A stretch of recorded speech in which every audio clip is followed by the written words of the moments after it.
Okay guys, welcome to my reef tank. This is the very first one that I'm going to be doing on this 350. As you can see, all the corals are doing well. I've just bought myself some new clean-up crew, some Nazari snails and trochus snails. Basically, just to stir the detritus up in my tank that I've got at the moment. Just got it in that patch there, and not too much, but I hate it, so I'm gonna get it sorted. Well, basically, this is just going to be basically an overview of my tank, just the equipment that I have in it, and that as a new reefer you can actually, it's not hard to keep a marine tank. Bit of background is I've never kept anything. I never kept fresh water, never really kept tropical. I had a few goldfish, that was it when I was a kid. But then done some research, always fascinated with marine tanks, marine fish, the colours, the beauty of the coral, etc. You know, it was fantastic. So I took the plunge, went out and bought a Red Sea Reef 170. I'll post some pictures of that on either on this thread or on another. After 8 months I was hooked. I bought that much coral that I had no space, so I decided to trade, and I sold that one and I bought this 350, and it's come on leaps and bounds.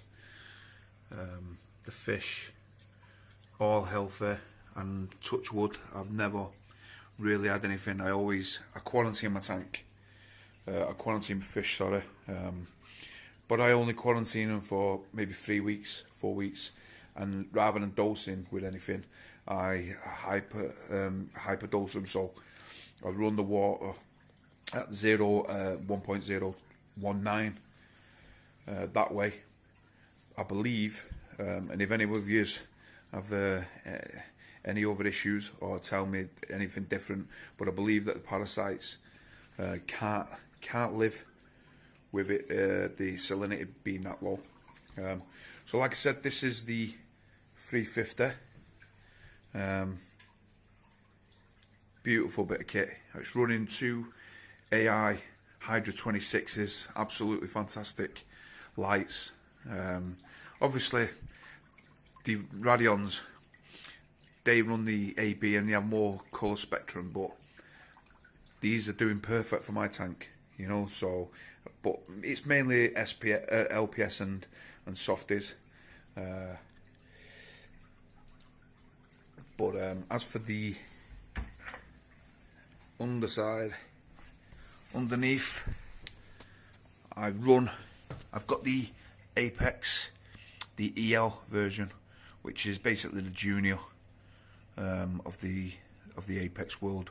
Like I said, it was all a bit baffling to me, and I didn't want to pay out over £800 for the full version, whereas this EL one you can add on to things. So you can add extra modems, you could add the salinity probes, you can add the orb probe, you can add the LDK, the leak detection, and then you can even add the flow monitors on just by adding extra modules onto the energy bar, which is right there. I've labelled my heaters and the AI. The other plugs is just the other AI unit, the skimmer and the return pump. I also dose using the Komodo X4. What a piece of kit. When you've got quite a lot of coral in your tank, that is a must. And obviously your trace elements, the key is to keep it stable, and not chase numbers like people say. You know, just stick to a number what you want, and don't chase it. So if that number is 10, stick to it as close as you can, be it 10.2 or 9.8 or 9.7. It doesn't really matter as long as it's around that, and it doesn't fluctuate by much. There won't be an issue. I run my alk at 9.2. It never varies. It's always stable at 9.2. I run my calcium at 440, and I run my magnesium at 1400.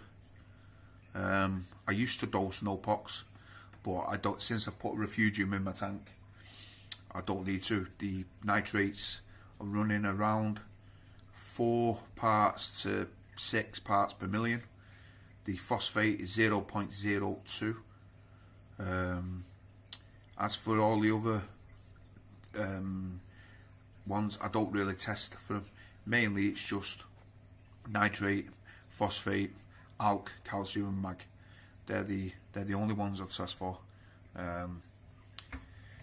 Moving on to the sump area, I run the NIOS 120. What a piece of kit that is, but extremely sensitive.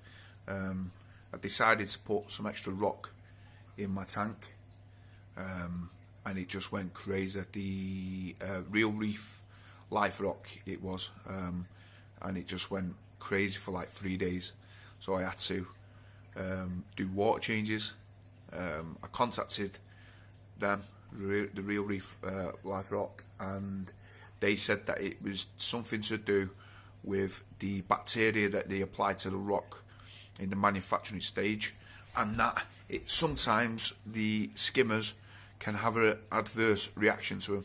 Not all skimmers, they say, but they don't list that on the website or anything.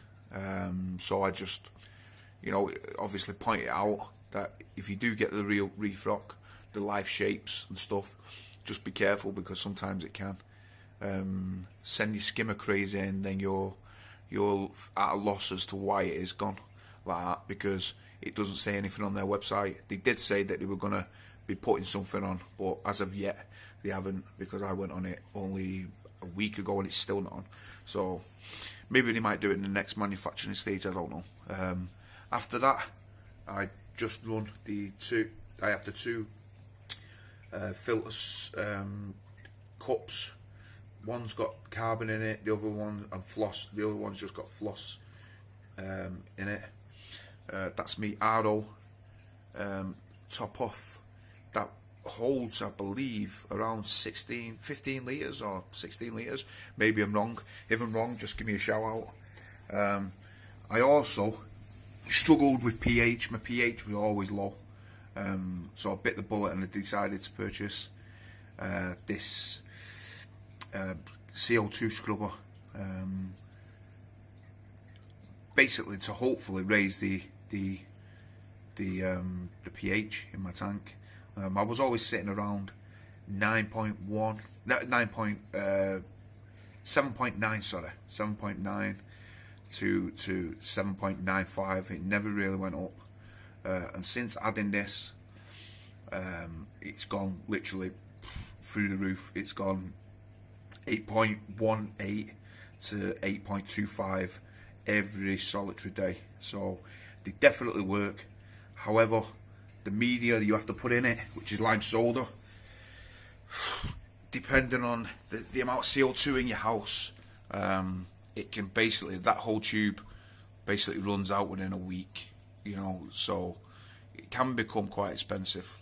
However, I found a shop, and I'll post a link where you can buy a 5 litre drum of it for literally like £15, whereas all other stuff, because all it is soda lime, it's what they put in divers, scuba divers, tanks, etc., and they run it, and these statists run it, basically taking the CO2, so you breathe fresh air, basically import fresh air.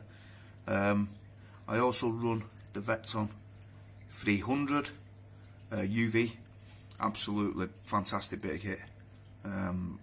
I've always had it, done research, whether it works or not, I'm presuming it does, because my fish have never been ill, they never got ick or velvet or anything like that. Touch wood. So I'm presuming, you know, it does work, but we'll keep that on for as long as we can. I also have the UFO LED light. Great bit of kit. Bought that from eBay. I think it was 23 quid to light my refugium.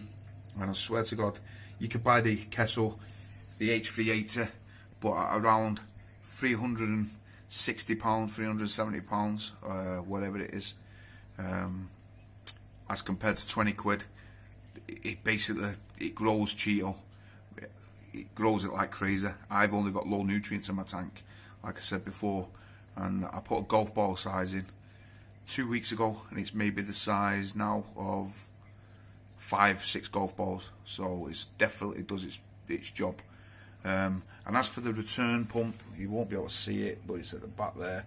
I just run a DC J-Bow DC 4000. Basically, people were saying, oh, they watch out for them, they overheat, there's a chance of them exploding, etc., etc. And I can honestly say I've never had an issue with it whatsoever. Basically, it's run a treat on my 170. It's also running a treat on this 350. So, as for wave makers, excuse me, I have the MP10 Vortec, pretty good, but without the Reef link, where you can actually program it to do different settings through the day.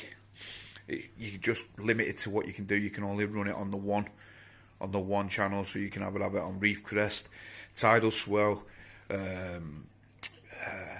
Pulse mode, etc. That's all you can really do. So, and as you can see, my shrimp is shredded. Only just noticed that. Anyway, yeah, like I said, it's limited in what it can do on just without the Reef link. On the other side, at the back, is the Nero. Now that is some piece of kit. AI, you run it exactly the same, the app, as what you do with the lights. And the lights basically, you literally takes 15 seconds, 20 seconds to locate, and then you're good to go. You can set it up. But what a piece of kit.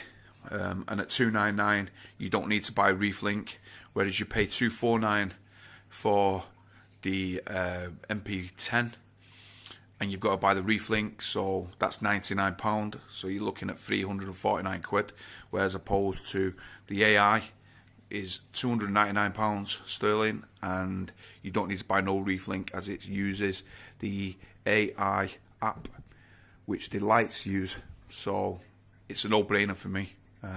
Pushes out 3,000 gallons an hour, so more than enough for this tank, with them both going. So like I said, if people want to post anything, ask me some questions. I'm completely new to this. I'm willing to more than answer anything you want, but this YouTube is just all about, my channel is just all about helping people and hopefully getting other people into the hobby. You know, it's a fantastic hobby to get into, especially once everything is settled down,